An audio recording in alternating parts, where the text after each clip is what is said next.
ॐ अज्ञानतिमिरन्धस्य ज्ञानाञ्जनशलाकया चक्षुरुन्मीलितं येन तस्मै श्रीगुरुवे नमः।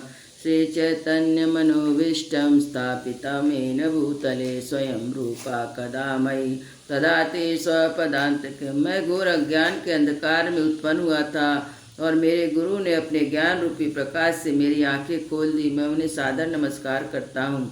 शीला रूप गोस्वामी प्रभुपाद का मुझे अपने चरण कमलों में शरण प्रदान करेंगे, जिन्होंने जगत में भगवान चैतन्य की इच्छा की पूर्ति के लिए प्रचार योजना की स्थापना की। वंदे हम श्री गुरु श्रीयुक्त पद कमलम श्री गुरुन् वैश्वांश श्री रूपम साग्रजातम सहगणा रघुनाथान्वितम तम सजीवम साद्वैतम सावधूतम परिजन सहितम कृष्ण चैतन्य देवम श्री राधा कृष्ण पादान सहगणा ललिता विशाखान्वितांश्च।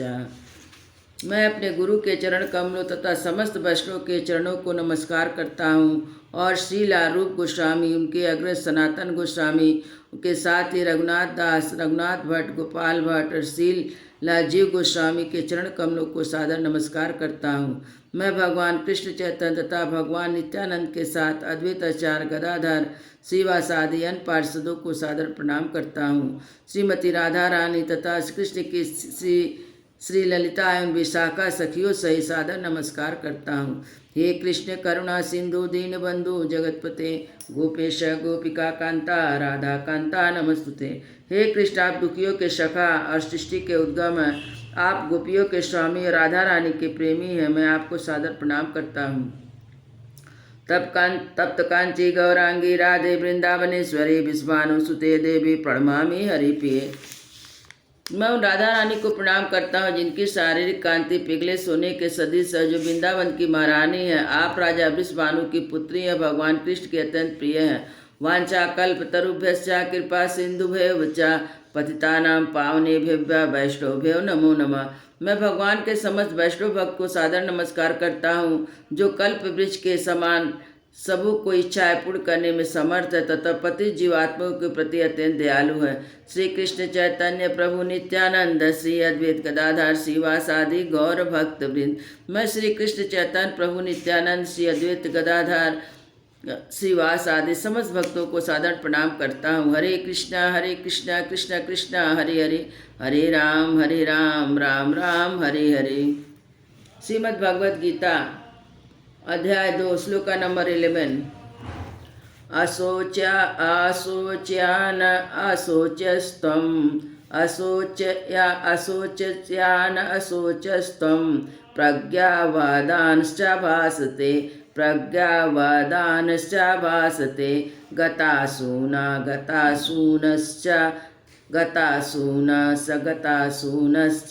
नानुशोचन्ति पंडिताः असोच्याना असोचस्त्वं प्रज्ञावादांश्च भासते गतासूनश्च नानुशोचन्ति पंडिताः।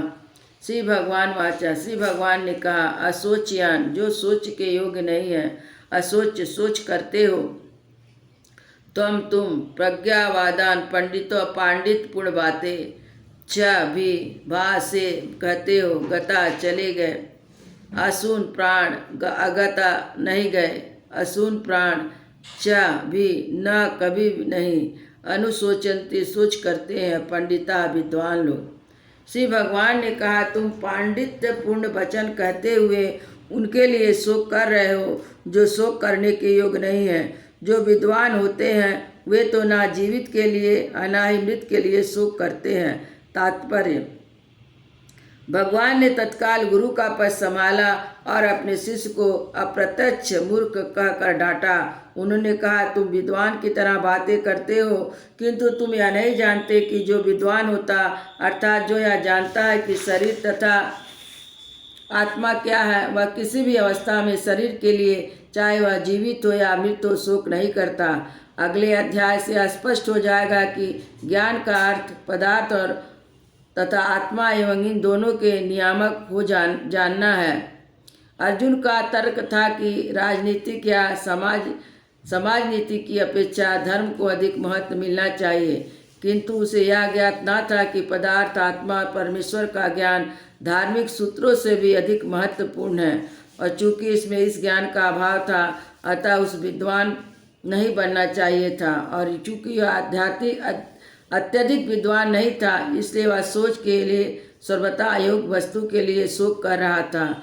यह शरीर जन्मता है और आज या कल इसका विनाश निश्चित है, अतः शरीर का उतना महत्वपूर्ण नहीं है जितना कि आत्मा। जो इस तत्व को जानता है, असली विद्वान वही है। उसके लिए शोक का कोई कारण नहीं हो सकता। ना त्वमहं जातु नासं न त्वं नेमे जनाधिपाः, न त्वमहं जातु नासं न त्वेदेने जनाधिपाः, न चैव न भविष्यामः न चैव न भविष्यामः, सर्वे वयमतः परं सर्वे वयमतः परं, न त्वमहं जातु नासं न त्वमेजेन जनाधिपाः, न चैव न भविष्यामः, सर्वे वयमतः परम। ना नहीं तू, लेकिन एव निश्चय ही, अहम मैं, जातु किसी काल में, ना ही आसाम था, ना ही ना नहीं, तुम, ना नहीं, इमे ये सब, जनाधिपा राजागण, ना कभी नहीं, चा भी, एव निश्चय ही, ना नहीं, भविष्यामा रहेंगे, सर्वे वयम हम सब, अतः परम इसके आगे। ऐसा कभी नहीं हुआ है कि मैं ना रहा हूँ और तुम ना रहे हो, अथवा ये समस्त राजा ना रहे हो, और ना ही ऐसा है कि भविष्य में भी हम लोग नहीं रहेंगे। तात्पर्य, वेदों में कठोपनिषद में तथा श्वेतास्तर उपनिषद में भी कहा गया है कि भगवान असंख्य जीवों के कर्म तथा कर्म फल के अनुसार उनकी अपनी अपनी परिस्थितियों में पालक हैं। वही भगवान अंश रूप में हर जीव के हृदय में वास कर रहे हैं। केवल साधु पुरुष जो एक ही ईश्वर को ही भीतर बाहर देख सकते हैं, पूर्ण एवं शाश्वत शांति प्रदान कर पाते हैं। नित्यो नित्यानाम चेतनश्चेतनाम नानाम एको बहुनायो विधाति कामन, तम आत्मस्थम यो अनुपश्यन्ति धीरास्तेषां शांति शाश्वत नेतरेषां। कठोर उपनिषद। जो वैदिक ज्ञान अर्जुन को प्रदान किया गया, वही विश्व के समस्त पुरुषों को प्रदान किया जाता है। जो विद्वान होने का दावा करते हैं, किंतु उनकी ज्ञान राशि न्यून है। भगवान यह स्पष्ट कहते हैं कि वे स्वयं अर्जुन तथा युद्ध भूमि में कई सारे राजा शाश्वत प्राणी हैं, और इन जीवों की बद्ध और मुक्त अवस्था में भगवान की एकमात्र उनके पालक हैं। भगवान परम पुरुष तथा भगवान का चिरसंगी अर्जुन एवं वहाँ सारे एकमात्र राजागण शाश्वत पुरुष हैं। ऐसा नहीं है कि भूतकाल में प्राणियों के रूप में अलग अलग उपस्थित नहीं थे। ऐसा भी नहीं है कि वे शाश्वत रूप बने नहीं रहेंगे। इनका अस्तित्व भूतकाल में था और भविष्य में भी निर्बाध रूप से बना रहेगा। अतः किसी के लिए शोक करने की कोई बात नहीं है। यह मायावादी सिद्धांत है कि मुक्ति के बाद आत्मा माया के आवरण से पृथक होकर निराकार ब्रह्म में लीन हो जाएगा और अपना अस्तित्व खो देगा। पर यहाँ पर परम अधिकारी भगवान कृष्ण द्वारा पुष्ट नहीं हो पाता। न ही सिद्धांत का समर्थन हो पाता है कि बद्ध अवस्था में भी हम अस्तित्व का चिंतन करते हैं। यहाँ पर कृष्ण स्पष्ट कहते हैं कि भगवान तथा अन्यों का अस्तित्व भविष्य में भी अक्षुण्ण रहेगा, जिसकी पुष्टि उपनिषदों द्वारा होती है। कृष्ण का यह कथन प्रमाणिक है, क्योंकि कृष्ण मायावश नहीं है। यदि अस्तित्व तथ्य ना होता तो फिर कृष्ण इतना बल क्यों देते, और यह भी भविष्य के लिए। मायावादी यह तर्क कर सकते हैं कि कृष्ण द्वारा कथित अस्तित्व आध्यात्मिक ना होकर भौतिक है। यदि हम इस तर्क को कि अस्तित्व भौतिक होता है स्वीकार कर लें, तो भी फिर कृष्ण के अस्तित्व को किस प्रकार पहचानेगा। कृष्ण भूतकाल में अपने अस्तित्व की पुष्टि करते हैं और भविष्य में भी अपने अस्तित्व की पुष्टि करते हैं। उन्होंने अपने अस्तित्व की पुष्टि कई प्रकार से की है और निराकार ब्रह्म उनके अधीन घोषित किया जा चुका है। कृष्ण सदा सर्वदा अपना अस्तित्व बनाए रहे हैं। यदि उनके समान चेतना वाले समान व्यक्ति के रूप में माना जाता है, उसे प्रामाणिक शास्त्र के रूप में उसकी भगवत गीता में कोई महत्ता नहीं होती। एक समान व्यक्ति मनुष्य के 4 अवगुणों के कारण श्रवण करने की योग शिक्षा देने में असमर्थ रहता है। गीता ऐसे साहित्य से ऊपर है। कोई भी संसारिक ग्रंथ गीता की तुलना नहीं कर सकता। श्री कृष्ण को सामान्य व्यक्ति मान लेने पर गीता की सारी महत्ता जाती रहती है। मायावादी का तर्क है कि श्लोक में वर्णित द्वैत अलौकिक और शरीर के लिए प्रयुक्त हुआ है, किंतु इसके पहले वाले श्लोक में ऐसे देहात्मक बुद्धि की निंदा की गई है। एक बार जीवों के देहात्मक बुद्धि की निंदा करने के बाद यह कैसे संभव होगा कि कृष्ण पुनः शरीर पर उसी व्यक्ति को दोहराते। अतः यह अस्तित्व आध्यात्मिक स्तर पर स्थापित है। इसकी पुष्टि रामानुजाचार्य तथा अन्य आचार्यों ने भी की है। गीता में कई स्थलों पर इसका उल्लेख है कि आध्यात्मिक अस्तित्व केवल भगवत भक्तों द्वारा गृह है।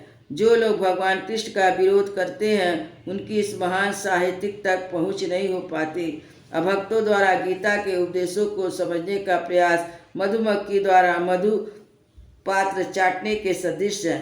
पात्र को खोले बिना मधु को नहीं चखा जा सकता है। इस प्रकार भगवत गीता का रहस्यवाद को केवल भक्त ही समझ सकते हैं, अन्य कोई नहीं। जैसा कि इसके 4th अध्याय में कहा गया है कि न है गीता का स्पर्श ऐसे लोग कर पाते जो भगवान के अस्तित्व का विरोध करते हैं, एवं मायावादी द्वारा गीता की व्याख्या मानो समग्र सत्य पर सारासार भ्रामक निरूपण है। भगवान चैतन्य ने मायावादियों द्वारा की गई गीता की व्याख्याओं को पढ़ने का निषेध किया है और चेतावनी दी है कि जो कोई ऐसे मायावादी दर्शन को ग्रहण करता है वह गीता के वास्तविक रहस्य को समझ पाने में समर्थ है। यदि अस्तित्व का अभिप्राय अनुगम्य ब्रह्मांड से है तो भगवान द्वारा उपदेश देने की कोई आवश्यकता नहीं थी। आत्मा और परमात्मा का द्वैत शाश्वत तथ्य है। इसकी पुष्टि वेदों द्वारा होती है। देहिनो अस्मिना यथा देहे देहिनो अस्मिता यथा देहे कौमारम यौवनम जरा तथा देहांत प्राप्ति धीरा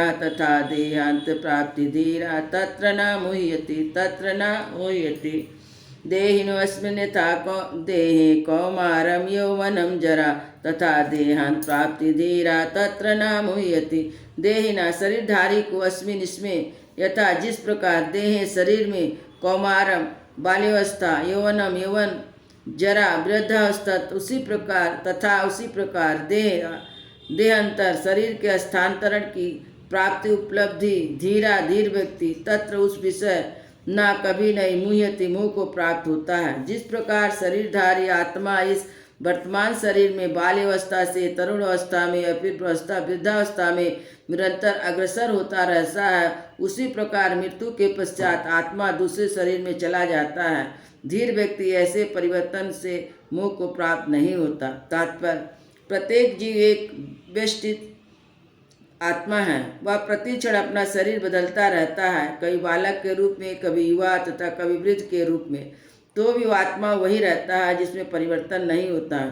वह व्यष्टि आत्मा मृत्यु होने के अंतोगता एक शरीर बदलकर दूसरे शरीर में देहांतरण कर जाता है और चूंकि अगले जन्म में इसको शरीर मिलना असंभावी है, चाहे वह शरीर आध्यात्मिक हो या भौतिक। अतः अर्जुन के लिए ना तो भीष्म ना ही द्रोण के लिए शोक करने का कोई कारण था। यद्यपि उसे प्रसन्न होना चाहिए था कि वे अपने पुराने शरीर को बदलकर नए शरीर ग्रहण करेंगे और इस तरह वे नई शक्ति प्राप्त करेंगे।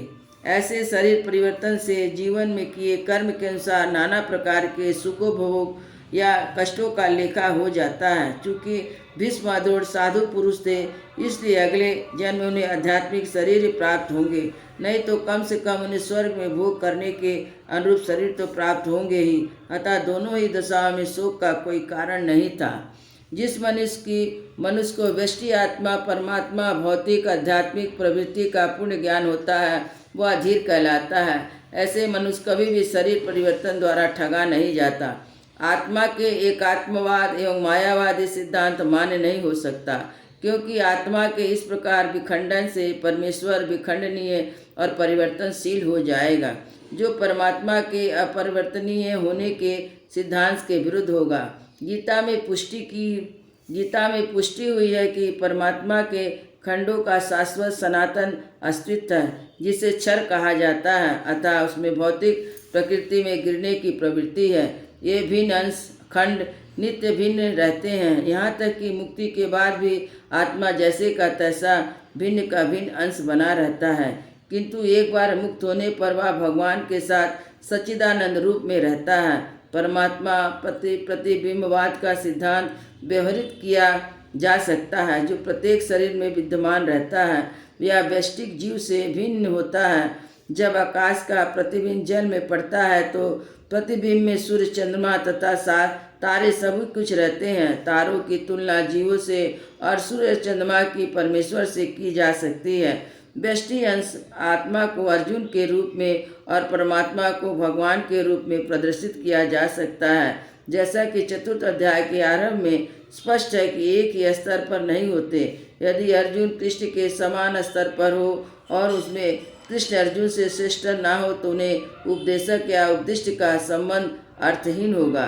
यदि ये दोनों माया द्वारा मोहित होते तो एक को उपदेशक और दूसरे को उपदिष्ट होने की कोई आवश्यकता नहीं है। ऐसे उपदेश व्यर्थ होगा, क्योंकि माया के चंगुल में रहकर कोई प्रामाणिक उपदेशक नहीं बन सकता। ऐसी परिस्थितियों में यह मान लिया जाता है कि भगवान कृष्ण परमेश्वर हैं, जो पद में माया द्वारा विस्तृत अर्जुन रूपी जीव से श्रेष्ठ हैं। हरे कृष्णा।